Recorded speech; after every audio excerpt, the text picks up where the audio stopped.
The legendary words, smile, you're on Candid Camera. The guest we have today right here on our show is Peter Funt, and he's with Candid Camera. Welcome, Peter. Hello, John. Nice to be with you.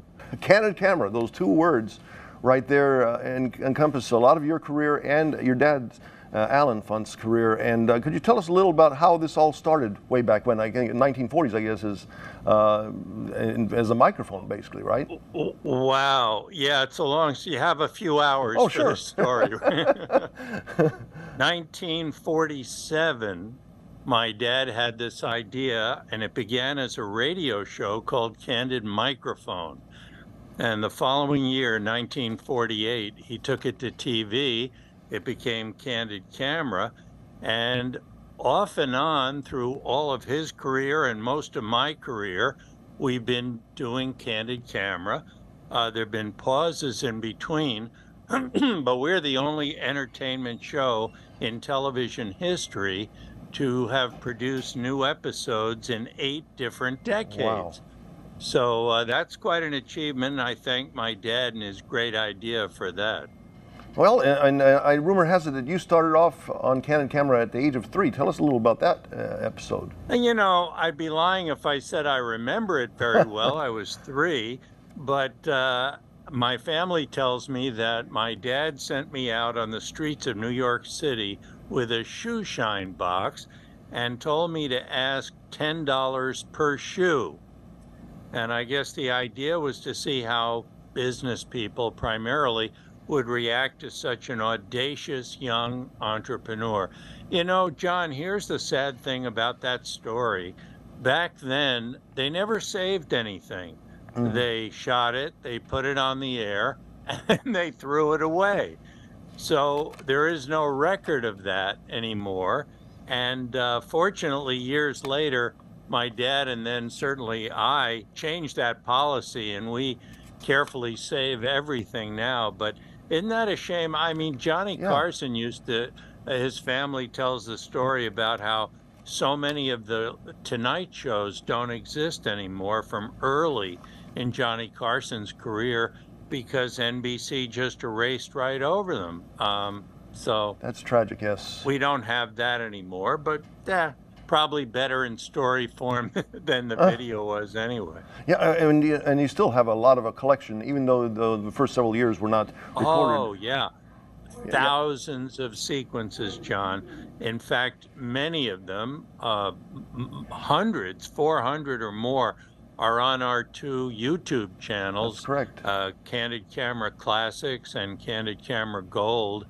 And the folks can go to YouTube and enjoy a lot of those smiles.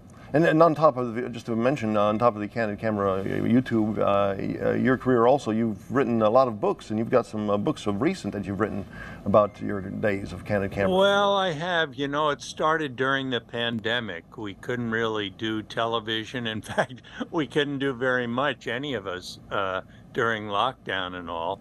So I thought, boy, I'll be really clever and write a book or 2.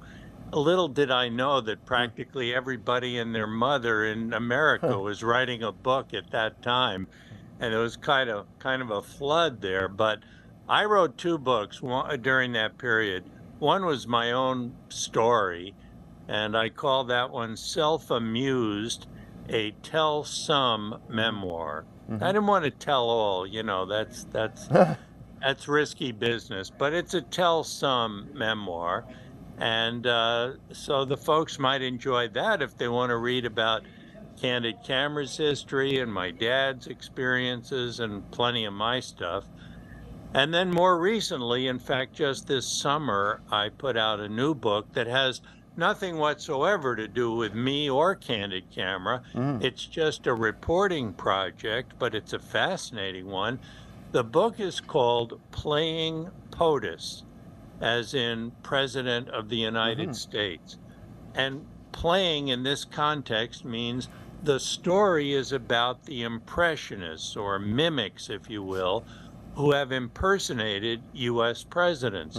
So, you know, Dana Carvey doing George H.W. Bush, or Chevy Chase doing Gerald Ford, and, you know, right up to the present with people on SNL at least when the strike ends, doing Joe Biden. But as I looked into this story, I became more and more intrigued with all the elements of intrigue, the presidents who befriended some of these impressionists, and the battles that some of these impressionists had to do edgy material. The story just got better and better. And you may recall, really, the beginning of the story was in 1962 when a fellow named Vaughn Meader, that was the Okay. performer's name, did an impression of John Kennedy, President Kennedy, Uh-huh. on a record album that was called The First Family. Mm-hmm. And that album became and is to this day the biggest selling comedy album of all time, 7.5 million copies. And it really launched this whole thing because prior to that time, believe it or not, it was nobody did impressions of sitting U.S. presidents. It wasn't that it was against the law, it just wasn't done. You didn't do that. And then Vaughn Meader's album started it, and bingo, everybody started doing it.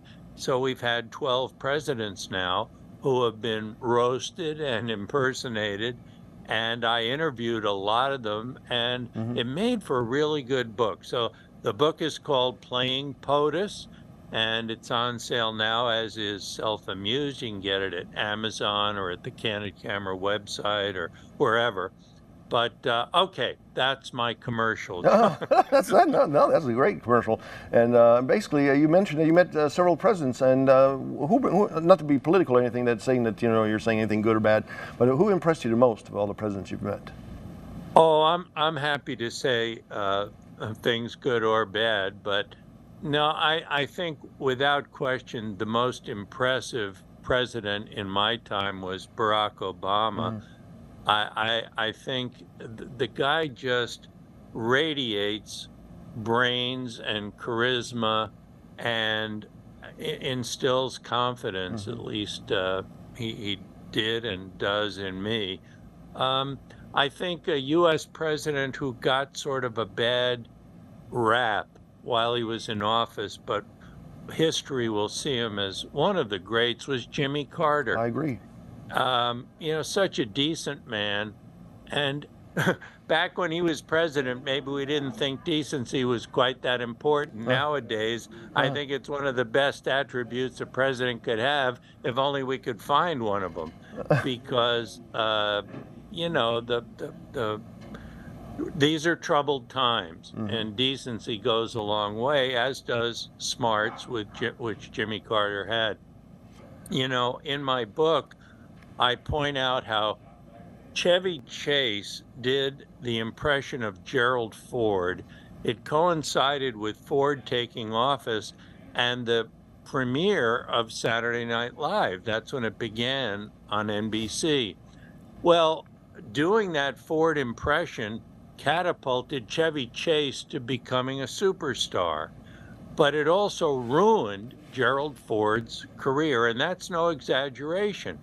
Many historians smarter than myself point out that those week after week impressions that Chevy Chase did depicting Ford as a bumbler and a stumbler, which wasn't true. He was not clumsy, he was a great athlete, and he was quite smart. But that impression stuck and was a major factor in his losing his effort to win a full term.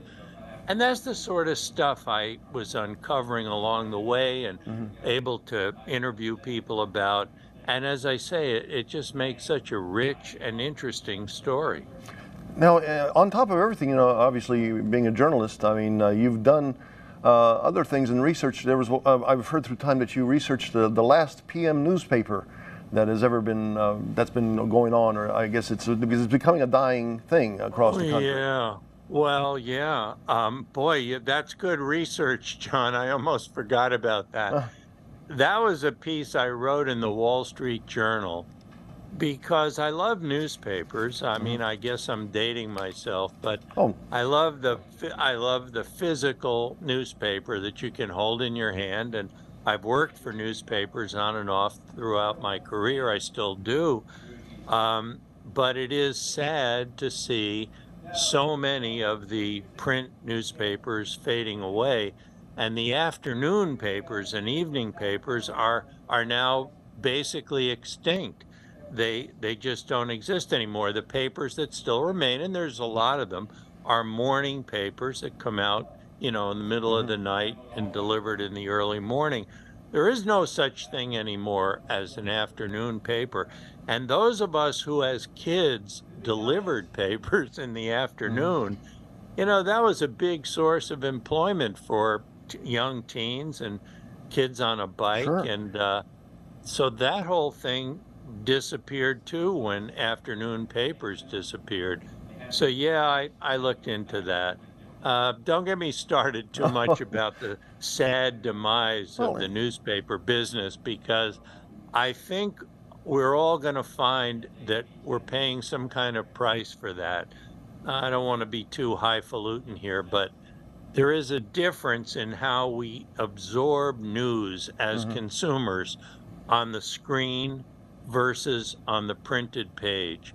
And I think on screen, we've all become sort of professional skimmers. Hmm. We scroll through stuff and skim, and we think we're sort of getting it, but we're really only scratching the surface. And uh, when you read a newspaper, some of the news rubs off just the way the ink rubs off. And I think that's a good thing that we're going to be sorry we don't have in the future. I remember when I was a kid, well, not even a kid, this was back when, let's say about 25, 30 years ago, when the Kansas City Times and Kansas City Star, I remember that, I'm sure that was a story in a lot of papers across the country. You had your morning edition, you had your evening edition, and the morning edition gone. Boom, no more. And then you had the evening, now that's become that one main paper, like the Kansas City Star up in the Kansas City area. And I'm sure that's an example for many cities across the country, right? But to be clear, they now publish in the morning, right? Yeah, I believe so. I believe so. But Yeah, they used yeah, to have a because morning version and the evening version, but the evening version kind of exactly. went back to Yeah, the morning. exactly. My goodness, growing up as I did in the New York area, believe it or not, some of the New York City papers decades ago Hmm. published 7 or 8 different editions per day, My goodness. almost around the clock. Yeah, that's just now we get that on television, and Well, well, we'll cross our fingers. where do you now? Where do you, as being knowing about a lot about print journalism, where do you think modern day television journalism is going? Which road is that going to be over the next 10, 20 years? Well, I'm a fan of journalism in all forms, and I watch a lot of the news on TV. Hmm. I find it interesting that even though it's not written about very much, the three major evening newscasts on legacy broadcast channels, NBC, CBS, ABC, those three evening news programs collectively remain the most highly rated television news in the country by a long shot. In other words, a lot more people are still watching that than watch Hmm. CNN or Fox News Channel or MSNBC. But round the clock, most of us turn to one of those cable channels. And there's quite a battle going on there because, MSNBC has kind of staked out the left side of the political Hmm. spectrum, and Fox News Channel is way over on the right side. CNN is somewhere in the middle. And what I just defined, I think, is part of the problem for consumers. You shouldn't really want to get your news from a source only because you agree with everything they say. Hmm. That's not the best way to make your own judgments about things or to be objective about the facts. And it's a little frightening that we now sort of pick our poison, as it were, and we gravitate to outlets that don't inform us so much as they reinforce what we're thinking. and that's not really healthy for society. Um, they call it the echo chamber, meaning that if you agree with everything that's on MSNBC, you tend to watch it a lot because it echoes the things that you agree with. And so, yeah, I'm a little bit worried about where TV news is going. It is a business after Hmm. all, and ratings and advertising and subscriber fees support those businesses. So it's got to work as a business. And right now in cable news, nobody's exactly sure anymore what the business formula Hmm. should be and where it's headed. And basically, going back full circle back to Candid Camera, any stories Oh, good. any stories that You know, John, uh, my whole life does that. No matter what I do with back these to full books circle? or articles or Uh, whatever, I circle right back to Candid Camera, and I mean, thank goodness for that's, that. yeah. I mean, that's, I mean, my goodness, Candid Camera. I mean, any stories that stand out in all your career, your dad's career, that stand out, like they're like something that didn't work out like it was supposed to, or anything like, let's Yeah, say people got sure. I mad. could tell I you mean, one quickly. okay, sure. When I was a teenager, so now I think I'm about 16 years old in this story, Uh-huh. my dad and the crew and I went to Seattle, and my dad had this idea that we could make what he called an upside down room. Oh. So everything that should have been on the floor was bolted upside down to the ceiling, Mm-hmm. you see, and then the real floor was painted white so it looked like a ceiling. The idea was if somebody were to walk in, could they be tricked or confused about whether they were upside down or, what was happening? Now, in order to complete that effect, he needed someone young enough, uh, nimble enough, Mm-hmm. dare I say, stupid enough Huh. to hang upside down, sitting in a chair from the ceiling in order to complete the picture. Uh-huh. And that was me. And there I am, the blood rushing to my head, and people Huh. coming in the door, and they encounter this vision. And nothing funny happened at all, John, in the My gosh. course of the whole day. The people were so panic stricken after they peeked in Uh-huh. that they just backed away, slammed the door shut, and ran down the hall. We got nothing. Well, And I it guess that cost a happens. fortune to do it. And my dad learned that day, and I remembered ever since. You have to be careful. There's Uh-huh. only so far you can push people with a joke or a concept like that, after which there are severely diminishing returns because people just shut down. Mm-hmm. So you asked about a failure. That was a Oh, well. whopping failure.